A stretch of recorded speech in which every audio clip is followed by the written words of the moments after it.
Kwa hiyo naomba mkasimamie maadili kwenye utumishi wa umma. Tumeharibika leo hii. Mtumishi wa umma anakosa uzalendo. Anakosa tuseme nini sijui. Ile moyo, na kwamba mtumishi wa umma anathubutu kuchukua siri kwenye mafaili, akapiga picha kwenye simu yake na akasambaza kwenye, akijua kwamba anamkomoa rais, akijua kwamba sijui anamkomoa nani inline, lakini kumbe ni yeye amekosa maadili, ni yeye hawajibiki kwa taifa lake, uzalendo kwa taifa lake hakuna. Kwa hiyo hayo ni mambo ambayo yapo. Hilo ni moja, lakini kuna mengi ndani ya utumishi wa umma. Katusaidieni, kwa sababu utumishi wa umma ndio engine ya uendeshaji wa nchi hii. Taifa hili ni letu, wawajibikaji wa kulijenga taifa hili ni sisi. Mlio hapa, tuliopo na waliopo ni sisi na hakuna mwingine. Na kwa sababu ya uzuri na madhubuti wa taifa letu, mnaona yanayotokea leo. Kwamba nchi, watu kutoka kwengine wanataka kuja kuvuruga huku ndani. Sasa hii kazi ya kulinda hilo sio yangu peke yangu, wala sio vyombo vya ulinzi na usalama peke yao, ni sote. Ni sote, kwa sababu wakikosa huku watapita huko, kupita mawizara, mashirika yetu, nani watataka kuingia huko kuvuruga. Naomba mkalinde taifa lenu. Hii ndio rasilimali yetu tulioachiwa, hatuna nyingine, nendeni kailindeni. Ndugu Lazaro Jacob Twange, uliyekuwa DC, ulikuwa Ubungo. Haya, lakini nimetizama CV yako nikaona ulishapita kwenye mashirika ya umma. Na unajua mashirika ya umma yanavyoendeshwa. Nimekupeleka kwenye shirika ambalo ni security ya nchi yetu. Na hii ni baada ya mchujo mkubwa. Kuangalia loyalty, kuangalia uwajibikaji, experience na mambo yote. Umeibuka kwamba unaweza kushika shirika hili. Shirika hili kama nilivyokuambia ni security ya nchi, kwa sababu umeme ndani ya nchi yetu ndio kila kitu. Chukulia mfano, umeme uzimwe sio maeneo ya uchumi, maeneo ya wananchi tu. Wakose umeme siku 2 siku 3, kelele ya kisiasa itakayopigwa hapo. Lakini sasa chukulia upande wa pili wa maeneo ya uchumi. Umeme ukikosekana, ina maana uchumi wa nchi unakwenda kuzorota.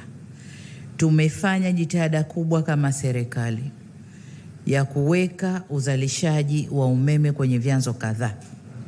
Tuna chanzo kikubwa, Julius Nyerere Hydropower, na ile ndiyo roho yetu kama nchi. Pamoja na kwamba 60% so far, tuseme imeshuka sasa baada ya Julius Nyerere kuzalisha. Lakini huko nyuma ilikuwa 60%, sasa tuseme labda 40% ya umeme wote wa nchi hii unatokana na gesi. Kwa hiyo 60% utatokana sasa na vyanzo vingine baada ya Julius Nyerere kuanza kazi. Ni kuombe sana, tuna umeme wa kutosha. Chalinze pale tunaingiza umeme wa kutosha. Tatizo tulilonalo ni transmission, kwenda kupeleka kaskazini na huko wanaita nini, sijui nyanda za juu kusini, sijui magharibi ya nchi. Miradi hiyo ipo, lakini kukuwa na kusuasua kukubwa kwa kuanzwa kwa miradi hiyo. Kaangalie na uhakikishe transmission inafanyika, kupeleka umeme kutoka kwenye grid sehemu hizo. Kuna vyanzo vidogo vidogo vinavyotoa umeme maeneo kadhaa ya Tanzania, na yenyewe ukayatupie jicho vizuri. TANESCO kama nilivyosema ni security ya nchi yetu, na umeme ndio security ya nchi yetu. Lakini tuna ongezeko la uwekezaji ndani ya nchi. Wote hawa viwanda vinataka umeme, na si tu kupata umeme, lakini reliable. Wahakikishe saa zote umeme upo, wanazalisha wanavyotaka, kiwango wanachokitaka, ili waweze kufanya uzalishaji na waweze kukuza uchumi wetu. Kwa hiyo una kazi kubwa ndugu yangu. Lakini tunapokwenda mbele tunaangalia renewable sources of energy.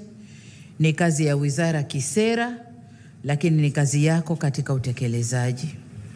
Kwa hiyo other renewable sources of energy, mara nyingi sijui tunaita nishati jadidifu.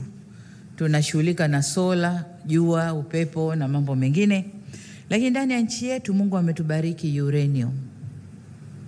Kwa muda mrefu sana tuliaminishwa kwamba kutengeneza umeme wa uranium ni hatari. Lakini nchi zinazoendelea wanatumia na ndio source kubwa ya umeme wao. Sisi tuna raw material hapa ndani. Wanatuambia hatari ili wachote wapeleke kwao wakatengeneza umeme kwao. Sasa pamoja na wizara ni vyema kusimamia mradi wetu ule wa uranium kule Tunduru. Kwamba sasa wale wawekezaji waanze kazi na tufaidike na rasilimali ile nchini, na kama wanataka kuchukua nje wachukue, lakini kwanza tufaidike ndani ya nchi. Tunategemea kuna matani mengi tu. Estimate za sasa hivi kama tani 58,500 za uranium zimelala pale. Nadhani wakianza kuchimba na wakiendelea kufanya discoveries kwenye eneo lile wanaweza wakapata nyingi zaidi. Huu mradi uende na tuanze. Umeme wa nyuklia kama wao wanautumia, tunaweza tukautumia na tukawa na umeme wa kutosha, wa kututosha nchini, lakini na kuuza nchi jirani kama tunavyotaka kuuza sasa kwa Zambia, lakini nasi tunanunua kutoka Ethiopia. Sasa tukijitosheleza hatutakwenda kununua.